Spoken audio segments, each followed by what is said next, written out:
Hi, my name is Steve Stearns. I'm here with my grandfather, Donald Procopio, in Newton, Massachusetts, on July 13th, 2008. And we're going to be talking about his service in World War II in the Seabees. Alright, we're going to start with a few questions.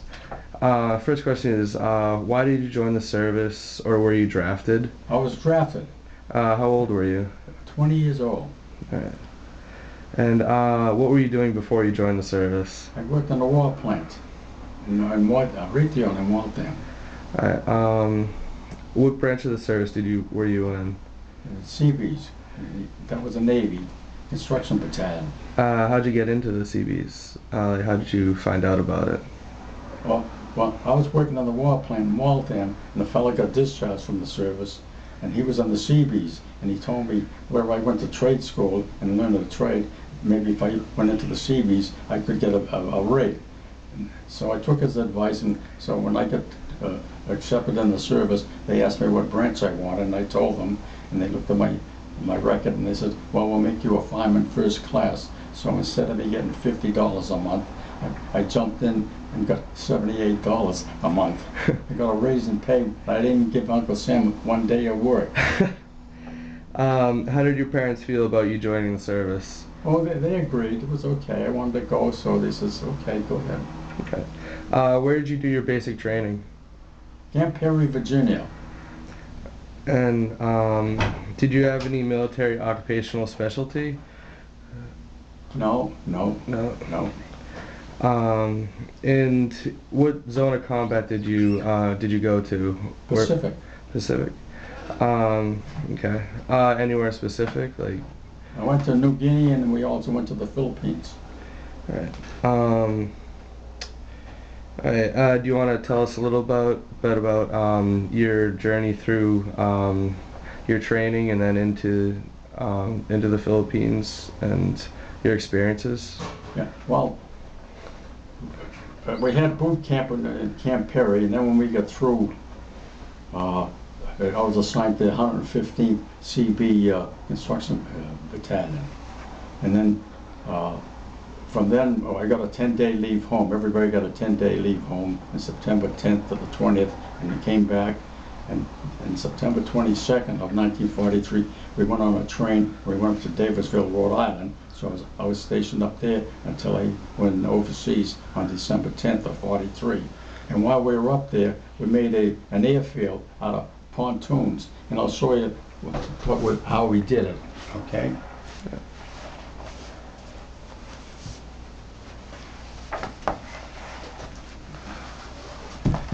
Here's a picture of the pontoons. We connected so many of them together to make a big airstrip, like an aircraft carrier. And the day when we got through, we were going back to the base, and before you know it, there was planes coming over, and they were landing on the thing we had just completed.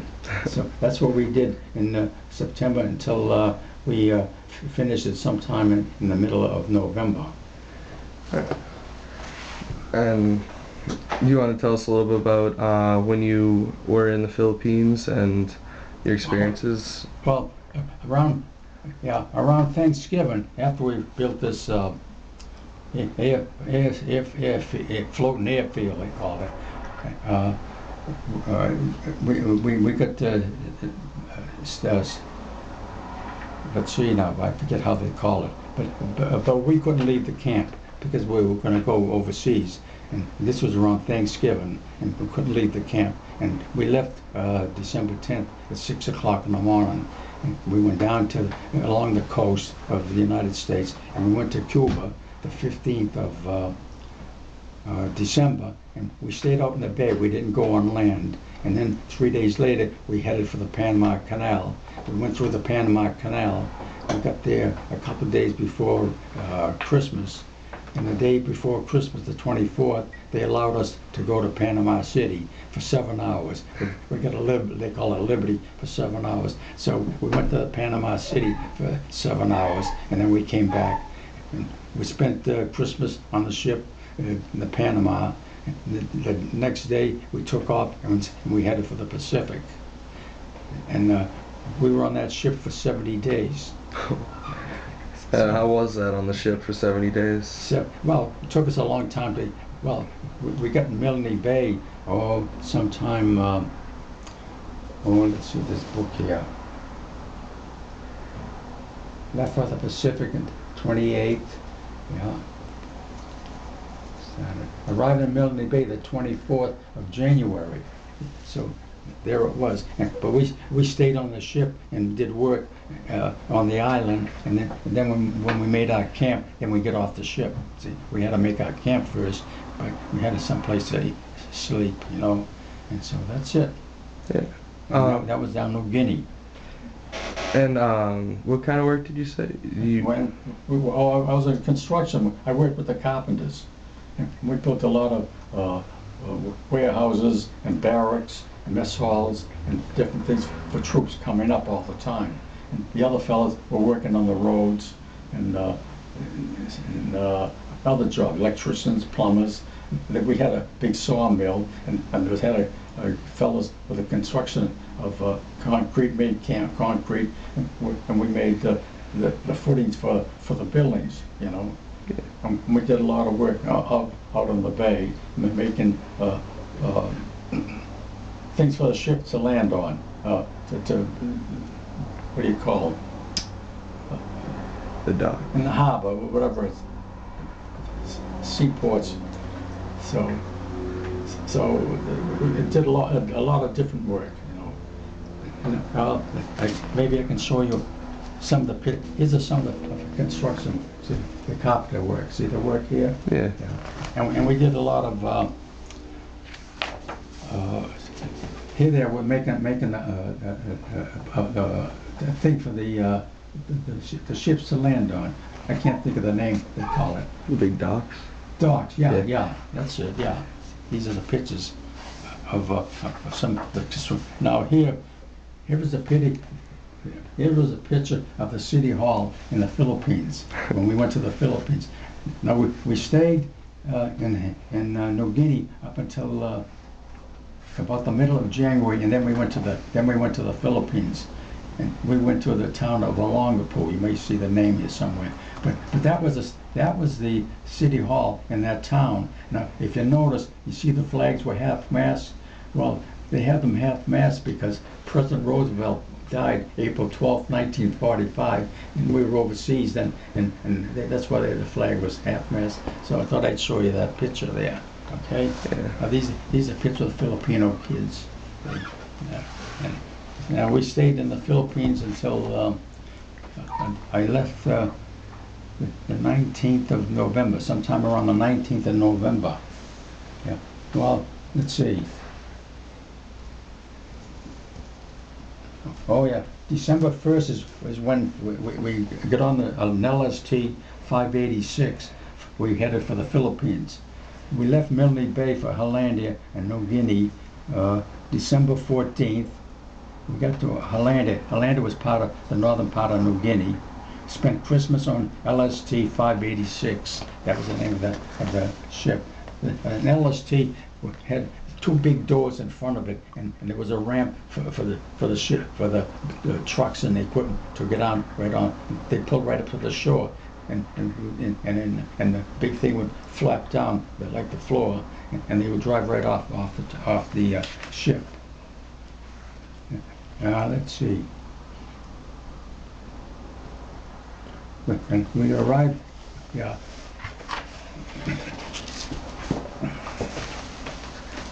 This here is January 21st.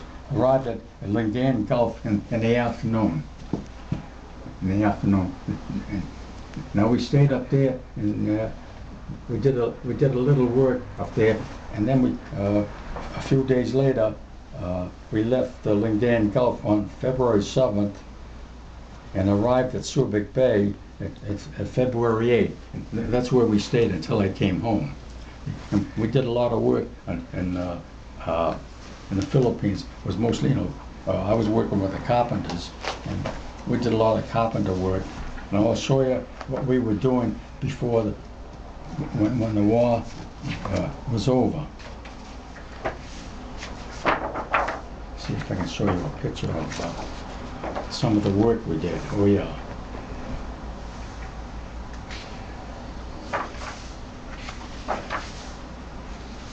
Oh, here is what we look. Here's how we live until we were able to make barracks, the little pup tents. There's 2 men to each pup tent. We each carried half of a tent, and we strung it up, as you can see. And that's how we slept in campus cots until we made a tent. We had a big tent. We would hold 5 people. We cut logs and put them in the ground, dig and put them in the ground, lay plywood on top of it, and then we put the tent on. That's how we lived. So now I'll go through here and try to show you some pictures of some of the work we did. Here's what we were building before the war ended. Right here. There were 6 of these warehouses, to keep supplies and stuff. We were building that, and then when the war was over, we stopped. See, I think we were on the 5th one. See the space. Now, these are Quonset huts. They were 100 feet long. We connected 3 of them and made one big one 300 feet long, and there's supposed to be 6 of them. And that was for parts, for equipment, for trucks and whatever it is. But that was about the last job we did before we came home. And then I came home and left in November. Came home on a small aircraft carrier, CVE. I forget. Steamer Bay was the name of it. It was a small aircraft carrier compared to the big ones. In the back here, we have the names and addresses of all the people that was in the service right here. Now, here's a picture of our camp in the Philippines. Now, and we also had the one in Manly Bay in New Guinea. Same idea. But this is a picture of the one in the Philippines. So now, let's see, I came home. Aboarded the CVE 87 Steamer Bay, small aircraft carrier, okay? This is when I came home. Now, November 22nd, 1945, spent Thanksgiving about 100 miles from Okinawa. That's where we were. See, we took the big circle. You head a little north, and then you head east, and that was the shortest way to get home to California. And November 24th, we were 85 miles from Tokyo. On the way home, though. Yeah. And then November 5th, that was Uncle Steve's birthday. We arrived at Treasure Island about 7 o'clock at night, and I stayed in Treasure Island, which was an island out in California, out in San Francisco Bay. And then when they got all our papers done, then we were able to come home. See, but we were there the 8th. The First Liberty United States went to San Francisco on December 7th, Pearl Harbor Day. Okay, and then we left Treasure Island, spent the night in Oakland, because we had to get a train in Oakland. So instead of doing that first thing in the morning, we went to Oakland, this other fellow and I from Rockford, Illinois, and we took a room for the night, and we were right near the station, so we just had to walk down the station. Arrived in Chicago about 2:30 on December 17th. See, it took 2 days, 3 days, 4 days it took to get from California to Chicago. Arrived in the afternoon. Let's see, and then the 19th I arrived at Boston at 4 a.m. Got home at 6 a.m. for 30-day leave, and then January 17th, 1946. Reported to Fargo Building, Summer Street, Boston.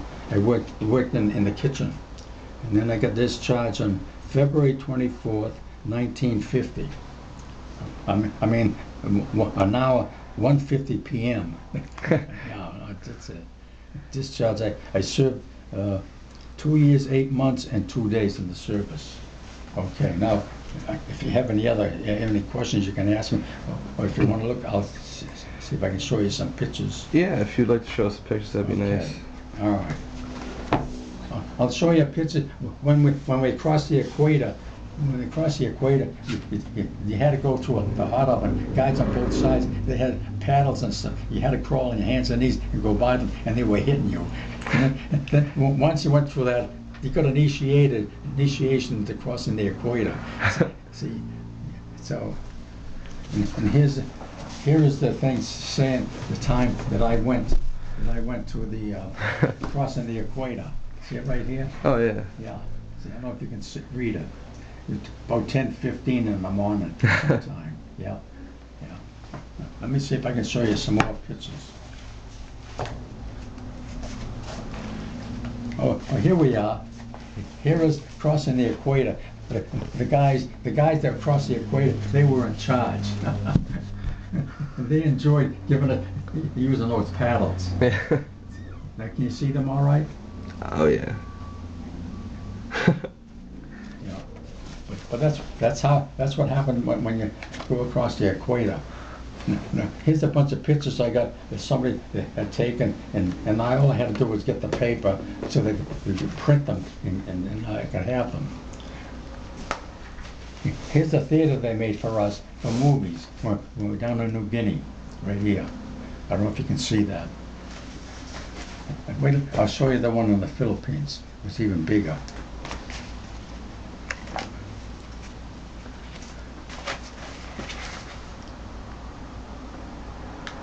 Let's see. I went to Manila one day. The commander in our company asked me and three other guys if they would like to go to. He has to go to Manila for something.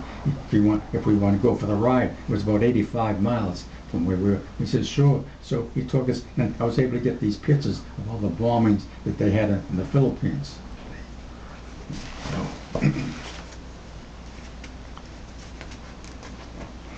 Oh, here's a picture of the LSTs. You see how the big doors open up? And there was a ramp you drive the trucks down. Now let's see what else. Here's some of the work that we did. I remember working on this building here. It was all torn apart and everything. Mm-hmm. And we repaired it. We put all tin on the roof and on the side of the buildings. See, these were bombed in the Philippines, in Subic Bay. The Filipinos made this church here, right here. See this church? They did a lot of work with bamboo, chairs and all kinds of stuff. This Panama City. When I was in there, I was able to get a picture, a postcard, and I said, I'll bring that home. That's my souvenir from going through the Panama Canal. And we played softball. I was playing right field. They had a bunch of, they picked a team to play the officers, and we played the officers, and they put me in right field, so I played right field. and the vice commander, he was up at bat, and I remember him. I says, gee, the way he swung, I says, he's hitting the ball he's not going to hit it right. He's going to hit it out to me because he's hitting it, swinging late, you know. So I moved in a little bit towards the infield. Gee, didn't he hit it? And it curved right out to me, and I threw him out at first base for right field. I figured that one out, right? I caught him. All right, let's see if I can see some more pictures. Different work crews. Oh yeah. Here's the Stoltz. Remember Andy Stoltz? Mm-hmm. Here he is. That him right in. And he had two sisters that were nuns. And he sent me a picture when he got home. And after Christmas, you know, after we get in the service, a couple of years, we sent cards back to each other. And slowly but surely, you didn't do it anymore. Or you didn't hear from them. And these two fellows were brothers. They came from Cleveland. Here's the fellow that came from Natick. He was in trade school when I was in there. He was on Tarara. He must have been playing in a band. And here's this shot when I get out of the service. See it right here? Mm-hmm. Okay. And set them. Now, I worked with this gang here. We made big water tanks here. See this here? Those are Filipinos. Some people used to call them gooks. Nickname, you know, gooks. See if I can show you some pictures in this book. See, you know, here's the Filipinos. They were making a lot of huts for themselves so they can live. See the nice bamboo things they were making compared to some of them shabby buildings. Let's see if I can find some more pictures of Filipinos. Oh, here's the pontoon. I showed you the pontoons, didn't I? Yeah. Okay. See, here's a guy working, making a pier. About time we figured a pier. And here's the big gravel pit. We used to gravel, we're making roads and filling that in. It's kind of muddy.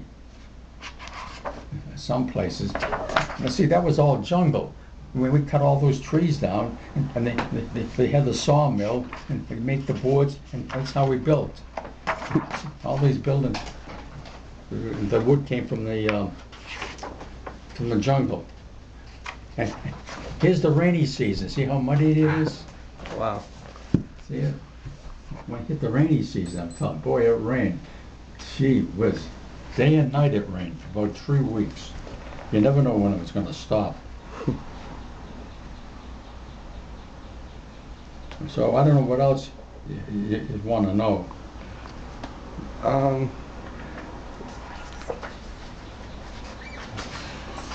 well, I think that was very good, very informative, and I really like all the pictures. So it was very Yeah. nice. So here's another thing of the last job we were doing, making the warehouses. Oh yeah. See? Yeah, yeah. It showed in a couple of weeks how much work we had done, to complete them. Yeah. Yeah. Okay. So anything else? No, I think that's about it. Yeah. Thank you very much for doing this interview, Okay. and hope you enjoyed it. Oh yeah, yeah, yeah. All right, well, thanks a lot. Okay, though.